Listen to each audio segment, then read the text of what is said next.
Aprel ayı gəldi, 2025-ci ilin arı alış satışları da başladı. İndi ilk dəfə arı alıb arıçılığa başlamaq istəyən arıçıları düşündürən vacib bir sual var.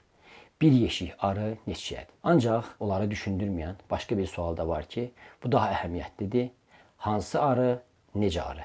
Neçəyədir sualı bu iki sualdan sonra gəlməlidir deyə mən düşünürəm. Son vaxtlar kifayət qədər çox gənc arıçımız, yeni başlamaq istəyən arıçımız mənə bu sualı yönəldirlər ki, bir yeşik arı neçədir?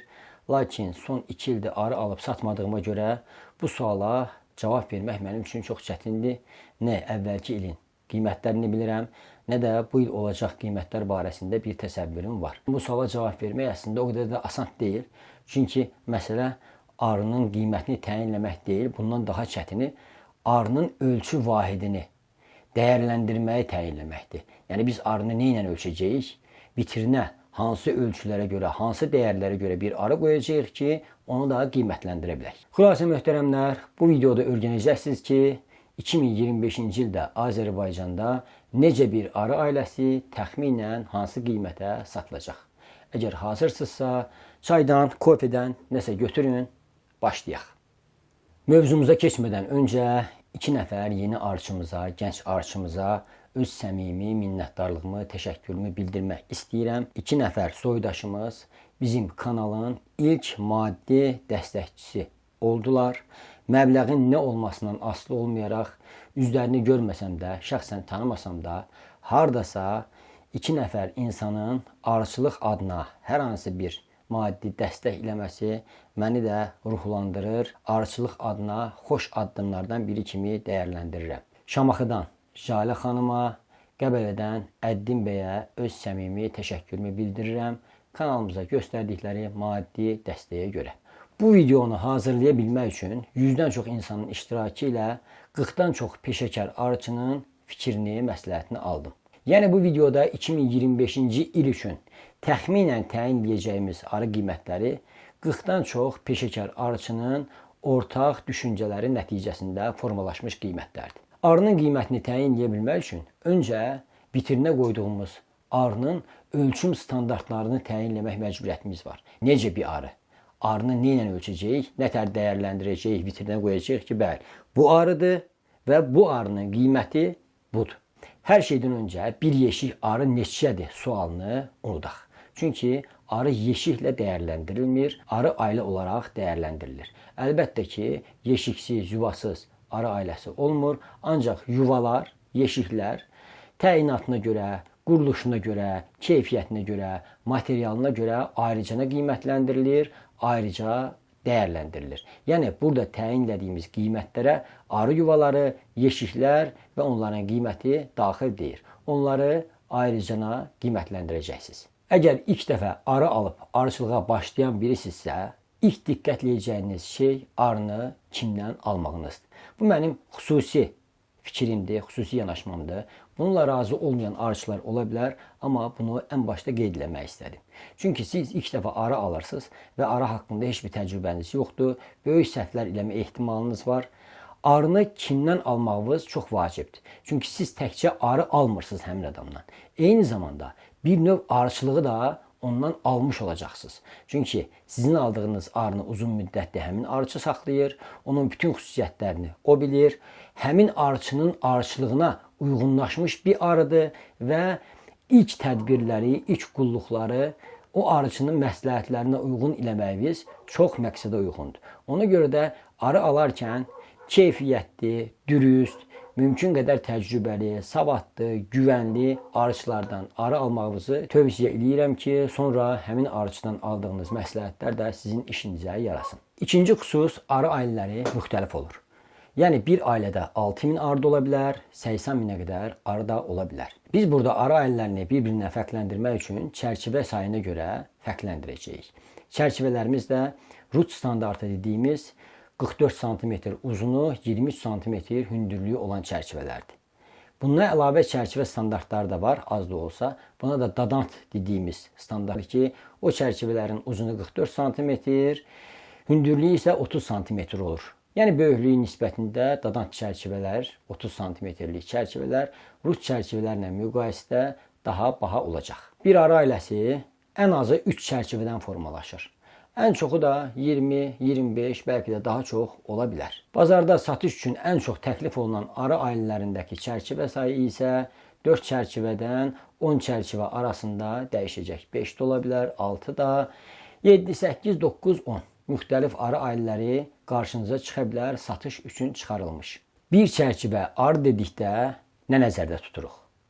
Taxta çubuqlardan hazırlanmış çərçivə, İçərisi simlənmiş və həmin simlərin üzərinə yapışdırılmış, tam örülmüş şan. Bu şanın gözləri doludur. Neyle dolu olduğunu biraz sonra açıqlayacağım. Həmin şanın üzəri arılarla tam örtülmüş olmalıdır. Bir çərçivənin üzərində təxminən 2500-3000-ə qədər arı otura bilər. Yəni çərçivənin hər iki yüzü arı ilə örtüləndə orada təxminən 2500-3000 arası arı olur. 4 çərçivəlik bir arı ailəsi satın alanda dənə hesabı 10-12 min arı satın almış olursunuz. Bu arılardan da biri kraliçə arı, ana arıdır. Hardasa təxminən 300-500 erkək arı olacaq. Qalanların hamısı işçi, dişi arılardan ibarət olur. Dedik ki, şan gözləri dolu olmalıdır. Şan gözləri adətən balla, polenlə, yəni çiçək tozuyla, yeni atılmış yumurtalarla, həmin yumurtalardan əmələ gələn sürfələrlə və o sürfələrin növbəti mərhələsi olan və yeni arıların doğulacağı pupalarla dolu olur şan gözləri. Normal arı ailəsində adətən boş şan gözləri çox az olur. O da ana arının yumurta atması üçün mühitdən ibarət olur. Digər bütün gözlər dolu olmalıdır. Əgər ehtiyacı varsa, arı ailəsi özünə yeni şan gözləri toxuyur. Ya biz verdiyimiz təməl pətəklərin üzərinə, ya da özləri sərbəst bir şəkildə yeni bidalaq atırlar və o şanı hörürlər. Əgər bir arı ailəsində həddən artıq boş şan gözü varsa, bu da normal hal deyil. Boş ehtiyacı olmayan şan gözlərinin orada olmasına ehtiyac yoxdur. İndi vitrinə xəyali olaraq satış üçün 6 çərçivəli bir arı ailəsi çıxardacağım. O arı ailəsində olması gerəkən xüsusiyyətləri sayacağım, sonra da qiymətini deyəcəm. Siz də bu nümunəyə əsasən bundan az saylı, yəni 6 çərçivədən az saylı və ya çox saylı arı ailələrini həm dəyərləndirə biləcəksiniz, həm də qiymətləndirə biləcəksiniz. Birinci xüsus, arı ailəmiz 6 çərçivədən ibarətdir. Çərçivələrin hər iki yüzü arı ilə tam şəkildə örtülüb. Bu da o demək olur ki, burada təxminən sayı hesabı 15-18 min arası dənə olaraq arı var. İkinci xüsus, ailəmizin ana arısı gəncdir. Ya keçən il doğulub bal mövsümündə iştirak edib yorulmayıb, ya da bu il doğulub mayalanıb yumurta atır, gənc ana arıdır. Üçüncü xüsus, 6 çərçivəlik arı ailəmizin sağında və solunda olan kənar çərçivələr bal və polenlə doludur. Yəni yemlə doludur, yuxarısı baldır, aşağısında və ya da müəyyən hissələrində də polen var. Bu çərçivələr yem olaraq tam dolu vəziyyətdədir. Dördüncü xüsus, 6 çərçivəlik arı ailəmizin ortada yerləşən 4 çərçivəsi, yəni sağdakı, soldakı 2 çərçivəni yemli çərçivə olaraq dəyərləndirdik. Onları qoyduq bir kənara. Ortadakı çərçivələr, 4 çərçivə toxumlu dediyimiz çərçivələrdir. Yəni bu çərçivələrdə təzə atılmış günlük yumurtalar var. Yumurtalardan sonraki mərhələ olan süfrələr var və yeni doğulacaq arıların çıxacağı pupalar var. 4 çərçivəmiz toxum atılmış olaraq dolu vəziyyətdədir. Dolu dedikdə çərçivələrin tam olaraq %100 dolu olmasına ehtiyac yoxdur. Hardasa 80% yumurta ilə, sürfə ilə və pupa ilə dolu olursa bu yetərli sayılır. 5-ci xüsus, çərçivələrimizin taxta çubuqları təmizdir, sağlamdır, hər hansı bir çürük və sınıqlıq yoxdur. 6-cı xüsus, çərçivələrdəki şanlarımız ya sarı rəngdədir, ya da qəhvəyi rəngdədir. Köhnəlmiş, qaralmış, yararsız şanlar yoxdur. 7-ci xüsus, pupa mərhələsində keçmiş toxumlar ki var, onların içində erkək arı doğulacaq şan gözləri ya yoxdur, ya da çox az miqdardadır. Ən uzağı 5, 6, 7, 8, yəni 10% keçməyəcək qədər az miqdardadır. Böyük əksəriyyəti pupaların dişi işçi arı doğulacaq şan gözləridir, pupalardır. 8-ci xüsus, doğulacaq işçi arı pupaları ki var, onların üzərinə baxdığımızda orada boş şan gözləri çox az miqdardadır. 10% keçməyəcək miqdarda. Əgər 10%-dən daha çox boş şan gözləri görürüksə, bu demək olur ki, ana arımız umduğumuz qədər keyfiyyətli deyil. 9-cu xüsus, Gənəyə qarşı zamanında mübarizə tədbirləri aparılıb. Arıda baxdığımız zaman hər hansı bir xəstəlik əlaməti müşahidə eləmirik. Gözlə görüləcək gənələr, parazitlər görmürük və yaxud da ki, qənətsiz arılar görmürük. Bura qədər saydığım xüsuslar bizim vitrinə qoyduğumuz 6 çərçivəlik arı ailəsinin xüsusiyyətləridir, necəliyidir. Bu xüsusiyyətləri nəzərə alaraq biz arı ailəmizi ölçdük və dəyərləndirdik. İndi gələk onu qiymətləndirməyə. Belə bir arı ailəsini qiymətləndirərkən mənim məsləhətləşdiyim arıçılar, peşəkar arıçılar 2 fərqli yanaşma tərzi ilə qiymətləndirməyi təklif elədilər. Birinci yanaşma, çərçivələr arasında heç bir fərq qoymadan hər bir çərçivənin qiymətini 35 manat təyin elədilər və bunu normal hesab elədilər. Yəni bizim 6 çərçivəlik arı ailəmizin hər bir çərçivəsi 35 manatdan satılsa, ümumi dəyəri 210 manat olur. İkinci yanaşma tərzi isə belədir ki, 6 çərçivəlik arı ailəsinin ortadakı 4 çərçivəsi ki var, dedik onlar toxumlu olacaq, süfrə, yumurta, pupa. Bu ortadakı 4 çərçivəni 35 manatdan qiymətləndirirlər. Kənardakı yemli çərçivələr ki var, birinci və sonuncu çərçivə, onları birini 20-25 manatdan dəyərləndirmək mümkün olacağını da təklif edən arıçılarımız oldu.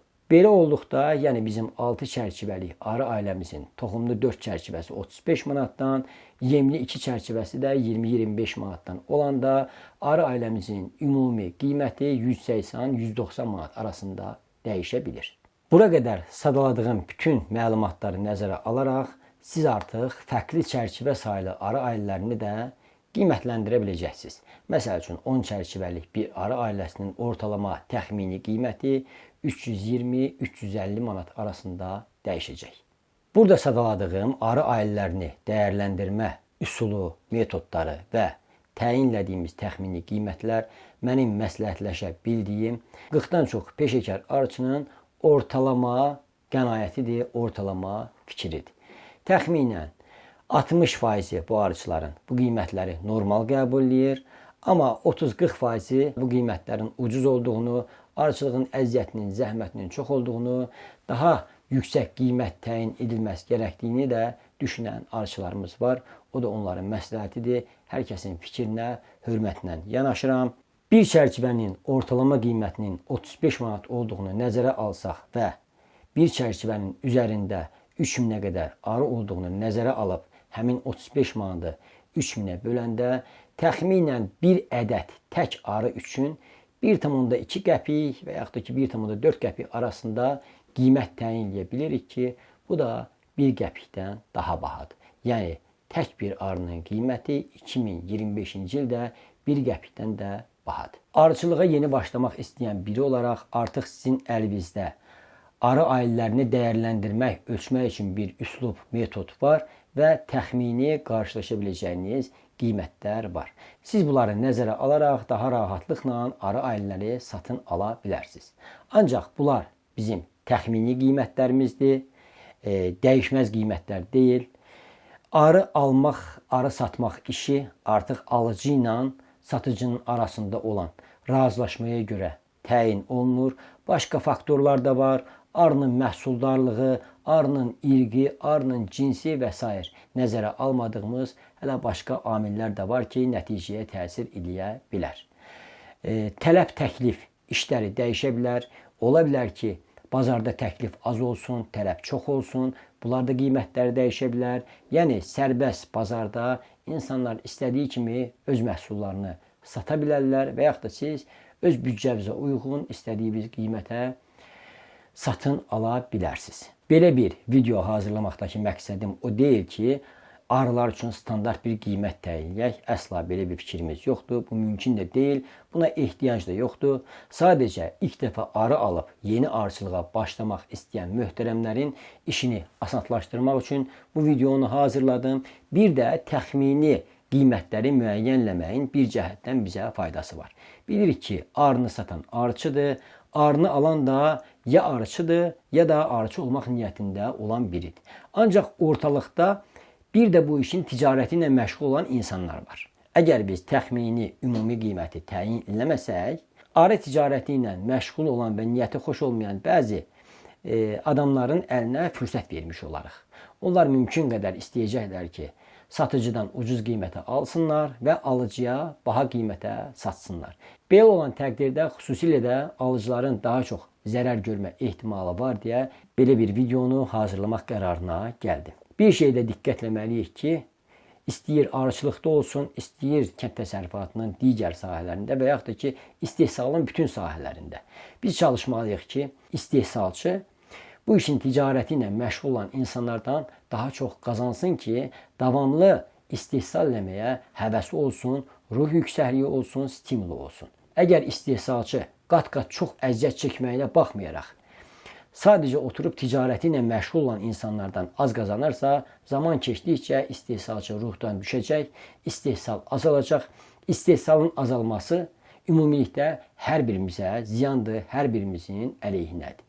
Tacir də artıq alıb satmağa mal tapmayacaq, qiymətlər bahalanacaq, alıcı daha baha qiymətə məhsul almaq məcburiyyətində qalacaq, ölkəyə idxal gələcək. Bunların hamısı iqtisadi olaraq bizim istəmədiyimiz, ümumilikdə toplum olaraq bizə zərəri olan işlərdir. Mümkün qədər bunun qarşısını almağa çalışmalıyıq ki, ümumi balans pozulmasın. İstehsalçı da rahatçılıqla istehsalını eləyə bilsin, tacir də ticarəti ilə məşğul ola bilsin, alıcı da normal qiymətlərə ehtiyacı olan məhsulu tapa bilsin. Möhtərəm, əgər bura qədər bu videonu dinləmisənsə, böyük ehtimal arıçılığa yeni başlamaq istəyənlərdən birisən. Ola bilər ki, sənin böyük həvəsin var, arı alıb arıçılığa başlamaq üçün. Ancaq hal-hazırda maddi imkanların çatmaya bilər. Bura qədər videonu izlədiyin üçün sənə bonus bir tövsiyə də öz adıma acizanə verəcəm. Əgər arı almağa imkanın yoxdursa, bunu təxirə salırsansa, belə bir üsuldan istifadə edə bilərsən. Əgər olduğun yerdə ətrafında çoxlu arı ailələri varsa, peşəkar arıçılar varsa və yaxud da ki, sənin olduğun yerə köç olaraq ilin müəyyən vaxtlarında çox sayda arıçılar arı gətirirsə, sadəcə boş yeşiklər təşkil edirsən, köhnə də olsa olar, sınıq salxaq da olsa olar, hətta buna imkanın çatmırsa, özün karobkadan, kardondan da, taxta-tuxtadan da bir şeylər düzəldə bilərsən. O yuvanın içinə 1, 2, 3 dənə boş çərçivə atırsan. Üzərinə mum yapışdırılmış boş çərçivə. Arıların girib çıxması üçün uçuş bacasını qoyursan. Yəni özün üçün bir, ya əlində varsa arı yuvası boş, ya da yoxdursa özün düzəldib bir boş arı yuvası təşkil edirsən. Bu yuvanı bəlli bir yerə qoyursan, ağzı açıq bir şəkildə. Əgər varsa, ətrafda melisiya çiçəyi dediyimiz ot ki var. Ondan yuvasına sürtürsən və yaxud da ki, əzişdirib içinə qoyursan. Beçə mövsümündə aprel-may, hətta iyunun 10-una qədər. Bu mövsüm ərzində arıçılarımızın arıxanalarından qaçan beçələr ki var, onlar özlərinə yuva axtarırlar. Əgər sənin belə bir arı, beçə tələsi dediyimiz boş yuvaların varsa, ola bilər ki, o beçələrdən biri gəlib sənin yuvanı seçə bilər və sənin üçün arı ailəsi ola bilər. Bu uğurluq deyil, bu çox etikdir, normal davranışdır, heç bir günahı və cinayət dəyəri yoxdur. Çünki arıçıların əlindən qaçan tuta bilmədikləri beçələr artıq təbiətə gedirlər. Özləri üçün orada yuva axtarıb tapmağa çalışırlar. Uzağa bir il orada yaşayırlar. Sonra da gənəyə qarşı mübarizə aparılmadığına görə, insan qulluğu, insan köməyi olmadığına görə orada məhv olurlar. Arxanasından beçəsi uçan arıçı da gedib o beçələri onsuz da tapa bilmir. Heç onun üçün maraqlı da deyil, axtarmır da. Yəni bu üsulla da İmkanınız yoxdursa, öz-üzə arı ailəsi təşkil edə bilərsiniz və o bir arınız Allahın izni ilə 100 də olar, 200 də olar, 500 də olar və siz gələcəkdə böyük bir arı təsərrüfatı da qura bilərsiniz. Bu da bonus olaraq sizə əlavə bir məlumatım olsun. Bir də qeyd edirəm, bu nə günahdır, nə ayıbdır, nə cinayətdir, nə də etik olaraq xoşlanmayan bir şey deyil. Yəni tam normal bir fəaliyyətdir. O arıları əslində beçələri siz xilas edirsiniz, tam olaraq dəyərləndirirsiniz. Yox olmaqdansa sizə faydası olur, kiməsə faydası olur. Bu videomuz da bu qədər. Allah arı alana da, satana da xeyir, bərəkət versin. Düşüncələrinizi altda rəylərdə bölüşə bilərsiniz. Videonu faydalı hesab edirsinizsə, bəyənmə düyməsinə basa bilərsiniz.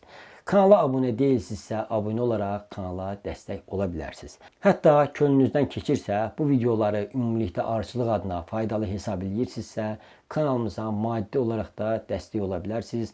Aşağıda şərh bölümündə, açıqlama bölümündə hesab nömrəsi olacaq.